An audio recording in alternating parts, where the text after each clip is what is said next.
तो राम भक्तों पर गोली चली थी तो उससे क्या सोशल फैब्रिक बहुत अच्छा हो गया था? क्या अच्छा संदेश चला गया था?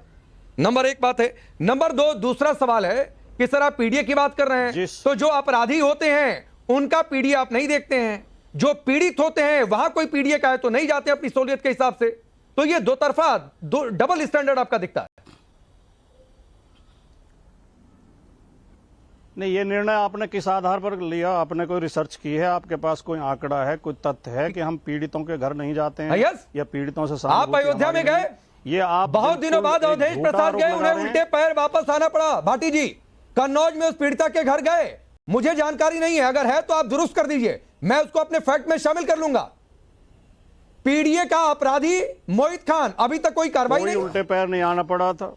हम तक यही जानकारी मिली थी कि 10 मिनट बाद लोगों ने कह दिया कि जाइए, इतने दिन बाद क्यों आए? कार्रवाई हम करेंगे या पुलिस करेगी? प्रशासन करेगा? सर आपकी पार्टी में है भाटी जी मोहित खान, बात जो अभी तक नहीं निकाला, ना ही सस्पेंड किया। हाँ तो हमारी पार्टी नहीं, दोषी सिद्ध हो गया क्या? कोर्ट ने उसे दोषी सिद्ध कर दिया क्या? अपराधी सिद्ध हो गया क्या? ये किसी पे भी आरोप लगा देंगे, हम उसे पार्टी से निकाल देंगे। भारतीय जनता पार्टी षड्यंत्र के तहत किसी को फंसा देगी। अभी जो इनसे जिससे सबसे ज्यादा परेशान है, अवधेश प्रसाद जी के बेटे के खिलाफ भी इन्होंने मुकदमा लिख दिया फर्जी। ठीक, आज मोहम्मद आजम खान के खिलाफ इन्होंने 100 मुकदमे फर्जी लिखे हैं, तो हम उन्हें पार्टी से निकाल देंगे? ये विरोधियों को फंसाने के लिए, उन्हें बदनाम करने के लिए ये पार्टी षड्यंत्र कर रही है। तो कम से कम पीड़िताओं के घर चले गए होते तो मुझे ये बात कहने का मौका नहीं मिलता। खैर, लेकिन जो आपके सवाल थे राधिका खेड़ा उन्हें रिप्लाई कर गए थे अवधेश प्रसाद जी, आपने कहा उल्टे पांव लौटना पड़ा। हाँ सर, यही जानकारी आई कि 10 मिनट बाद लोगों ने कह दिया इतने दिन बाद क्या करने आए, पहले आ गए होते, वापस कर दिया, इसलिए मैंने कोट किया था। खैर, आपके जो सवाल थे राधिका खेड़ा रिप्लाई कर रहे हैं।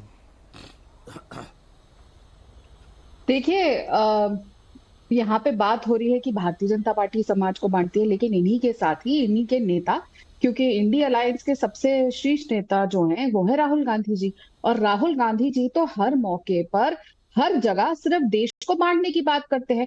जो रेलवे के लोको ड्राइवर से मिलने जाते हैं उनको तक ये बोल देते हैं कि रेलवे के अंदर दलित, महादलित और राजा है। आप तो जाके नौकरियों के अंदर, रेलवे जो देश के सबसे ज्यादा रोजगार देता है, उसमें भी आप दलित, महादलित, राजा और क्या क्या जाति ले आए। वही आपके नेता है, आपके सबसे बड़े नेता वही है इंडिया अलायंस के, क्योंकि आपके लीडर ऑफ ऑपोजिशन वो है।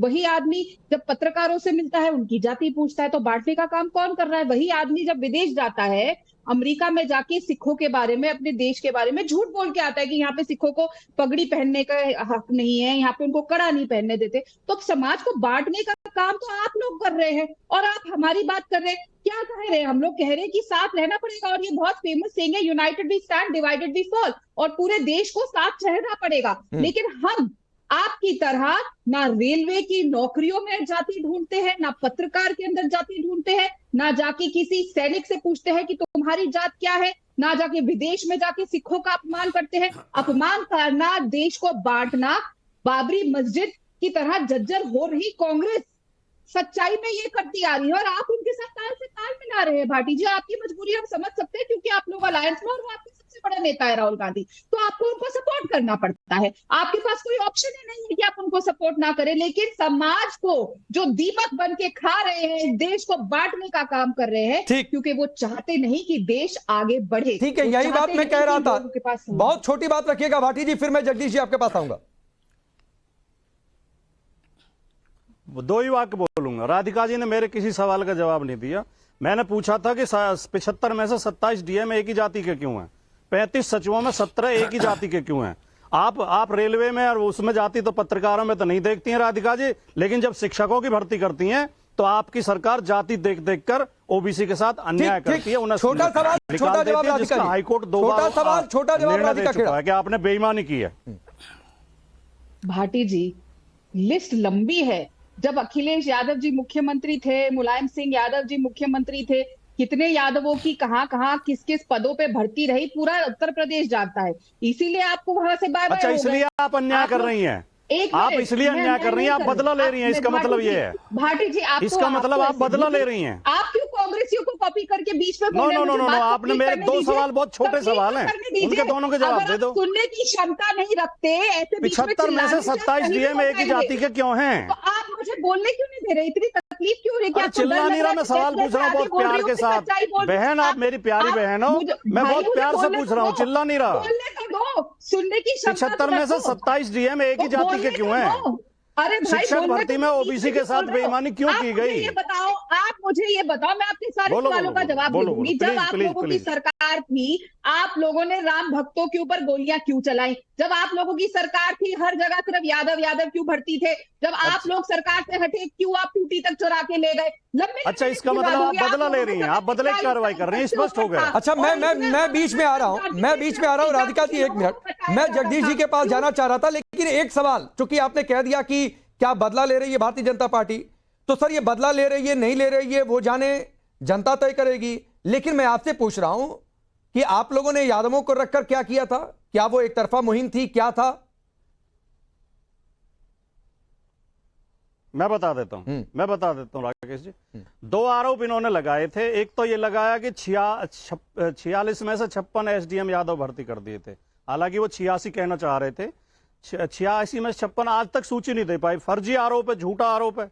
5 केवल आए थे यादव। दूसरा आरोप इनका उस समय था कि सारे डीएम एसएसपी, समाजवादी पार्टी ने प्रेस कॉन्फ्रेंस करके हमारे राष्ट्रीय महासचिव श्री रामगोपाल यादव जी ने सूची जारी की थी। उस समय केवल 9 डीएम यादव थे, आज 27 हैं। तो बड़ा जातिवादी कौन है? अच्छा चलिए, मैं इस पर भी एक फैक्ट चेक अवधेश जी से ले लूंगा, एक फैक्ट चेक ले लूंगा अवधेश जी से, वरिष्ठ पत्रकार हैं, हम सबसे अनुभवी भी हैं। लेकिन जगदीश जी बिल्कुल लेना, राम मंदिर प्राण प्रतिष्ठा में नहीं गए, इसीलिए देखिए इसका बड़ा खामियाजा है। आज बाबरी ढांचा की तरह आपको जर्जर बता दिया गया कि गए। देखिए राकेश पांडे जी, सबसे पहले तो मैं राधिका जी कह रही थी कि राहुल गांधी ऐसे हैं, राहुल गांधी वैसे हैं। ये राधिका जी कुछ दिन पहले कहती राहुल गांधी है भगवान है, राहुल गांधी अच्छे, मोदी जब भगवान हो गए हैं। तो ऐसे नेताओं को मैं सीरियस नहीं लेते, कल को तीसरी जगह भी जा सकते हैं। और दूसरी बात जो आप बार बार कहते हैं हम प्राण प्रतिष्ठा में नहीं गए, फिर भी राम हमारे साथ है, इसका जवाब राम ने भी दे दिया देश की जनता के सामने। राम राहुल गांधी के साथ खड़े हैं। वहां जो राम भगत थे, नकली राम भगत, उनके साथ क्या हाल हुआ। तीसरी बात जो आप बड़ी जोर जोर से आप लोगों के लिए नहीं, भगवान ने बोला आप नजर में आप, हमने वो दृश्य देखे हैं कि आप राहुल गांधी के लिए मिलने के लिए तरसती थी। हमने वो दृश्य देखे अपनी पार्टी में, आप खड़ी रहती थी, किस तरह राहुल गांधी मुझे देख ले, इसी तरह राहुल गांधी मुझे देख ले। आज डिबेट इस पर नहीं, मैं मुद्दे पर आता हूँ, मैं डिबेट पर आता हूँ। आज मुद्दे पर तो अपनी बात बता रहा हूँ। वो दौर हमने देखा था आपका, वो दौर हमने आपका देखा था। ठीक है राधिका जी, आपने अपनी बात रखी, जगदीश जी की बात पूरी हो जाए, बोलिए। मैं मुद्दे पर आता हूँ, मैं मुद्दे पर आता हूँ। अब मुद्दे पर आता हूँ कि योगी जी कह रहे हैं कि डबल इंजन की सरकार, और मैं समझता हूं दोनों के कारपेटर में कचरा आ गया। अरे नहीं, ये मुद्दा नहीं है। मुद्दा ये है कि कांग्रेस पार्टी को बाबरी ढांचे की तरह बता दिया, जर्जर बता दिया, नारा भी याद दिला दिया। उसी पर आ रहा हूं भाई, उसी पर आ रहा हूं। थोड़ा सुन तो लिया करो, बीच में बोल देते हो भाई, थोड़ा चुप भी रहा करो, आप भी सुना करो। मैं वहीं पर आ रहा हूं। तो अब मैं कहना चाह रहा हूं कि कह रहे हैं इकट्ठे हो जाओ, बटोगे तो कटोगे। अरे भाई, वो हिंदू तो पहले भी इकट्ठे थे, आज भी इकट्ठे हैं। ये भाजपा के हिंदुओं की बात कर रहे हैं, इकट्ठे हो जाओ। पर मैं समझता हूं हर आदमी इकट्ठे हो गए हैं। अच्छा नहीं, क्या कहा आपने? भगवान हिंदू पहले भी कटे थे, अभी भी कटे हैं। मैंने ठीक सुना जगदीश जी? नहीं, मैं कह रहा हूं नहीं, हिंदू पहले भी इकट्ठे थे। अच्छा, हिंदू आज भी इकट्ठे हैं। आप कट्टे पर मत जाओ, आपका नहीं ठीक है, मैंने गलत सुना तो मैंने इकट्ठे थे।